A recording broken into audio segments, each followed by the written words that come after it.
Hello students, this is your science teacher Shikha and science fifth के chapter 13 में आज हम पढ़ने वाले हैं फोर्स एंड एनर्जी का चैप्टर, जिसमें सबसे पहले हम चैप्टर की एक्सप्लेनेशन पढ़ेंगे। उसके बाद हम चैप्टर की एक्सरसाइज को सॉल्व करेंगे, जिससे आपको कंप्लीट चैप्टर का कॉन्सेप्ट अच्छे से समझ में आ जाए। So without wasting any more time, let's get started. So students, this is our today's chapter number 13 and the name of the chapter is force and energy। इस चैप्टर में हम पढ़ेंगे फोर्स एंड एनर्जी के बारे में। तो सबसे पहले चैप्टर एट ए ग्लांस में देखते हैं आज हमें कौन कौन से टॉपिक पढ़ने हैं। Force, types of forces, simple machines, levers and energy, ये सारे टॉपिक आज हम अपने इस चैप्टर में कवर करेंगे। इंगेज सेक्शन में देखते हैं आज हमें कौन सी एक्टिविटी परफॉर्म करनी है।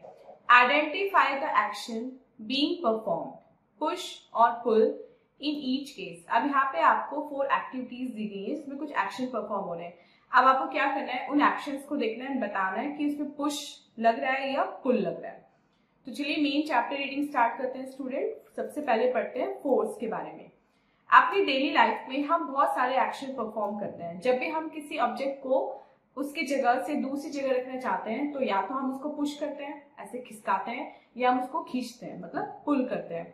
अब सपोज क्रिकेट मैच का अगर एग्जांपल लेते हैं तो क्रिकेट मैच में क्या होता है, जो बैट्समैन होता है वो बॉल को क्या करता है, वो पुश करता है, धक्का देता है, अपने से दूर करता है। ऐसे जो हॉर्स है वो कार्ट को या वैगन को अपनी तरफ पुल करता है। तो किसी भी ऑब्जेक्ट पे जब हम पुश या पुल लगाते हैं उसको हम बोलते हैं फोर्स। और फोर्स हमेशा किसी ऑब्जेक्ट को एक जगह से दूसरी जगह नहीं हिलाती। मतलब फोर्स का मतलब ये होता है कि ऑब्जेक्ट अपनी पोजीशन चेंज ना करे तब भी वो फोर्स कहलाती है। जैसे अगर आप किसी बॉल पे फोर्स लगाएं तो बॉल हिलेगी तो नहीं, लेकिन आपने फोर्स लगाई है, आपने उसको पुश किया है। तो फोर्स का मतलब जरूरी नहीं है कि ऑब्जेक्ट अपनी प्लेस को छोड़ ही दे, ऑब्जेक्ट अपनी प्लेस पे रहते हुए भी आप उस पर फोर्स लगा सकते हैं। नेक्स्ट टॉपिक पढ़ते हैं टाइप्स ऑफ फोर्सेस। फोर्सेस हमारी कितनी टाइप्स की होती हैं? तो फोर्सेस हमारी डिफरेंट टाइप्स की होती हैं। जैसे मस्कुलर फोर्स, जब भी हम पुश करते हैं, पुल करते हैं, कोई चीज उठाते हैं तो हम मस्कुलर फोर्स लगाते हैं, यानी अपनी मसल्स का यूज करते हैं। Next is gravitational force. TV पे आपने देखा होगा कि जो एस्ट्रोनॉट्स हैं वो स्पेस में तैरते हैं, स्पेस में फ्लोट करते हैं। और वो स्पेस में फ्लोट क्यों कर पाते हैं? क्योंकि जो ग्रेविटेशनल फोर्स होती है वो उनको नीचे की तरफ खींचती है। और हम अर्थ पे, हम ग्राउंड पे स्टेबल कैसे रह सकते हैं? हम इसलिए रह सकते हैं क्योंकि हम ग्रेविटेशनल फोर्स से जुड़े हुए हैं। जो अर्थ है उसका जो ग्रेविटेशनल फोर्स है वो हमें ऊपर उठने नहीं देता। कोई भी ऑब्जेक्ट हो, अगर आप उसे ऊपर उछालेंगे तो वो वापस नीचे ही आता है। वो इसलिए होता है क्योंकि अर्थ की ग्रेविटेशनल फोर्स है। Next is magnetic force. जब भी हम मैग्नेट को आयरन रेल्स के पास लाते हैं तो जो मैग्नेट है वो आयरन रेल्स को अपनी तरफ अट्रैक्ट कर लेता है। ऐसे इसलिए होता है क्योंकि मैग्नेटिक फोर्स है किसमें? उस मैग्नेट में। तो उस चीज को बोलते हैं मैग्नेटिक फोर्स या फिर magnetism. Next is frictional force. जब भी हम किसी बॉल को किसी फर्श पे यानी कि फ्लोर पे रोल करते हैं तो धीरे धीरे वो उसकी स्पीड जो है वो कम होती चली जाती है और फाइनली वो स्टॉप हो जाती है। वो स्टॉप क्यों होती है? वो स्टॉप इसलिए होती है क्योंकि जो फोर्स एक्ट कर रही थी बॉल और फ्लोर के बीच में वो धीरे धीरे स्लो डाउन हो जाती है। इस फोर्स को बोलते हैं फ्रिक्शनल फोर्स या force of friction. Next is elastic force. Elastic force क्या होती है? आपने देखा होगा जब भी आप किसी रबर बैंड को ऐसे स्ट्रेच करते हैं, उसे वापस छोड़ते हैं तो वह तेजी से अपनी पहले वाली शेप में वापस आता है। ऐसा इसलिए होता है क्योंकि जो इलास्टिक फोर्स थी आपने उसको पहले खींचा, फिर जब आपने छोड़ा तो इलास्टिक फोर्स जो है वो एकदम से खत्म हो जाती है, उसमें से वैनिश हो जाती है। उसको बोलते हैं elastic force. Next is mechanical force. बहुत सारी सिंपल मशीन्स मैकेनिकल फोर्स का यूज करते हैं। जैसे जो आप पेयर ऑफ सीजर, जब आप कैंची का यूज करते हैं किसी चीज को कट करने के लिए तो आप उसमें मैकेनिकल फोर्स लगाते हैं। Next topic is simple machines. अब मशीन्स वो टूल्स होते हैं जो हमारे काम को आसान बनाती हैं और हमारे काम को लेस एफर्ट से करने में हमें हेल्प करती हैं। कुछ मशीन्स बहुत सिंपल होती हैं, उनमें बेसिकली हम मस्कुलर फोर्स का यूज करते हैं और उनको चला लेते हैं। कंपाउंड और कॉम्प्लेक्स मशीन में 2 से ज्यादा सिंपल मशीन्स एक दूसरे के साथ वर्क करती हैं। उनके लिए हमें या तो इलेक्ट्रिसिटी चाहिए होती है या फिर हमें फ्यूल चाहिए होता है। तो जो मशीन है that can change the amount, speed और direction of a force for a useful purpose. जैसे एक बोटमैन अगर बोट को रो कर रहा है with the help of an oar, आपकी मदर किचन में नाइफ का यूज कर रही है, या फिर आप पेंसिल शार्प करने के लिए शार्पनर का यूज कर रहे हैं, तो वो क्या हो गई, वो आपकी सिंपल मशीन्स हो गई। ओर, नाइफ, शार्पनर, इसके लिए आपने कौन सी फोर्स यूज की, आपने यूज की मस्कुलर फोर्स।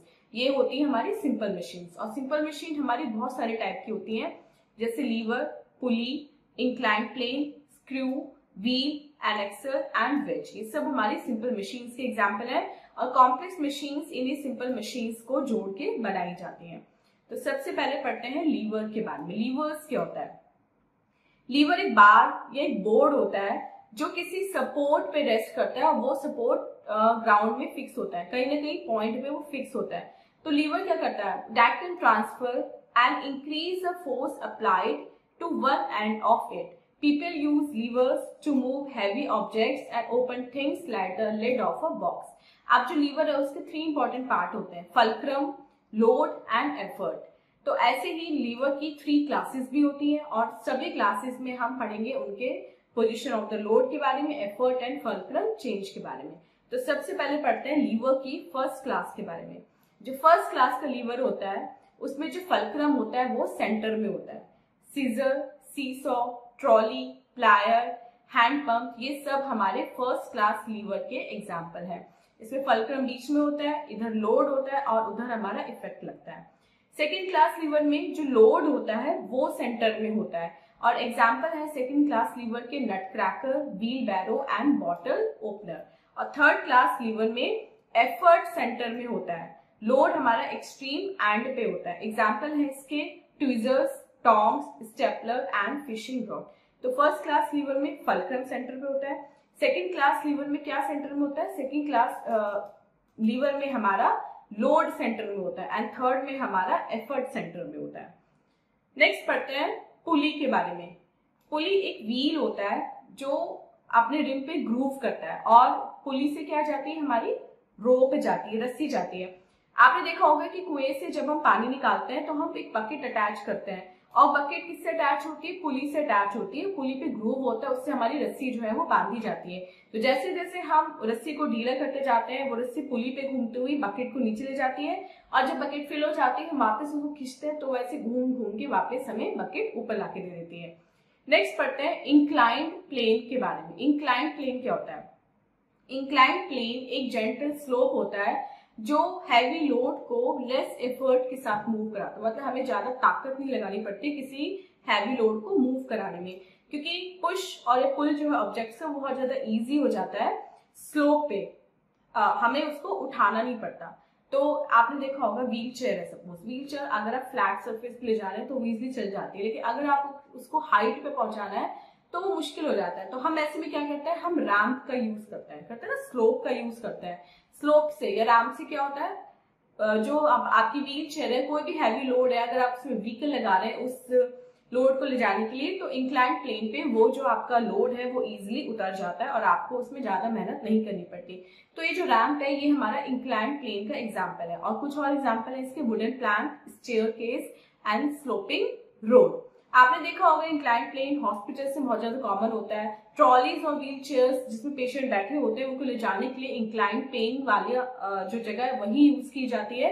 वो उन पीपल के लिए भी यूज होते हैं जो स्टेयर्स नहीं चढ़ पाते और वहां से चढ़ के वो आराम से एंटर कर जाते हैं। होटल्स में भी आजकल इंक्लाइंड प्लेन काफी यूज में है। Next is screw.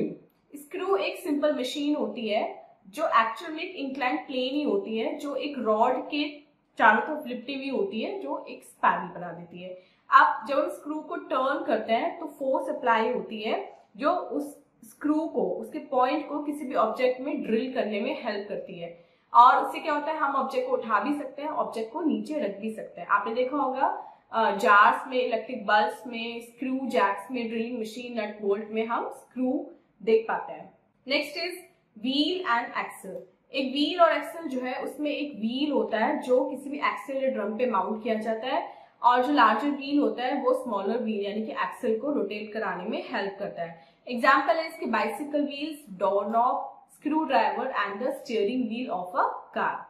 नेक्स्ट पढ़ते हैं वेज के बारे में। वेज एक वी शेप पीस होता है, जनरली मेटल का बना होता है। इसके 2 इंक्लाइंड प्लेन्स होते हैं जो एक साथ मिलके एक शार्प एज बनाते हैं, एक्स ब्लेड और नाइफ हमारे वेज के एग्जाम्पल होते हैं, ये कट और स्प्लिट करने के काम आते हैं डिफरेंट ऑब्जेक्ट्स को। Next is energy. अब किसी भी काम को करने के लिए जो एबिलिटी चाहिए वो होती है हमारी एनर्जी। कोई भी एक्टिविटी हो, लाइक प्लेइंग हो, रीडिंग हो, स्लीपिंग हो, उसके लिए हमें एनर्जी चाहिए होती है। और इवन मशीन्स को भी काम करने के लिए एनर्जी की नीड होती है। तो सबसे पहले पढ़ते हैं टाइप्स ऑफ एनर्जी के बारे में। एनर्जी हमारी कितनी टाइप की होती है। हीट एनर्जी, हीट भी एक एनर्जी की फॉर्म है।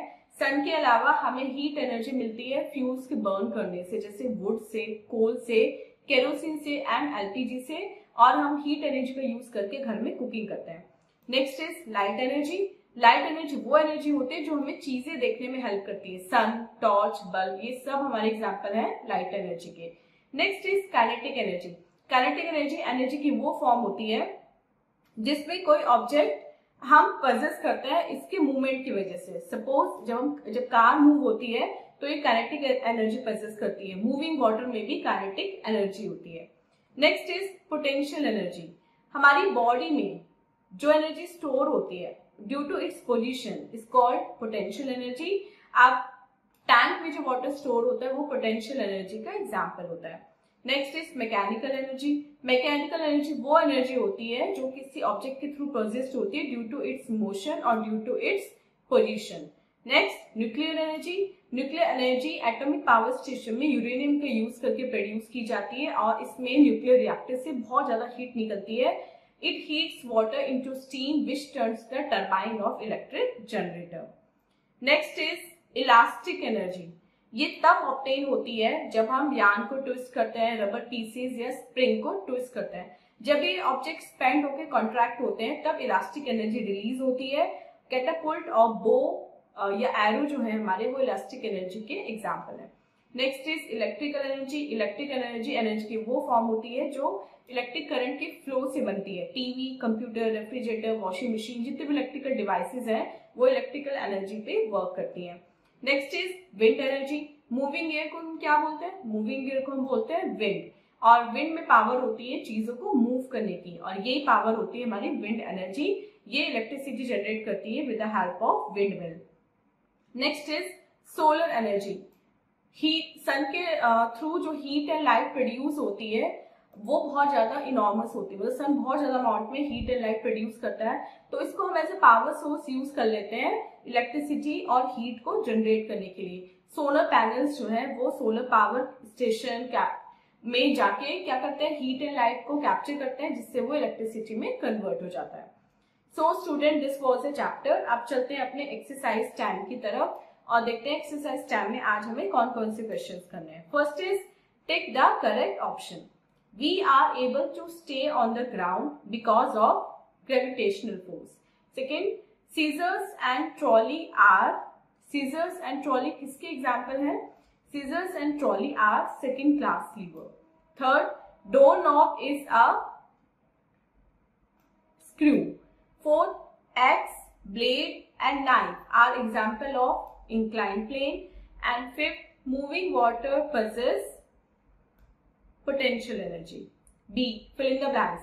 Astronauts are able to float because there is no gravitation pulling them. Space में ग्रेविटेशन नहीं होता है। Second, the force applied by magnet on an object is called magnetic force और magnetism. Third, have to और more simple machines working together, complex machines. Fourth, water is drawn from a well using a bucket tied to a pulley. And fifth, is used to generate electricity by using a windmill, wind energy. So student, this was an exercise. I hope आपको complete chapter with exercise अच्छे से समझ में आ गया है। And this was our today's video. मिलते हैं अपने next video में इसे next chapter के explanation के साथ। टिल देन आप अपना बहुत बहुत ध्यान रखिएगा एंड बाय बाय।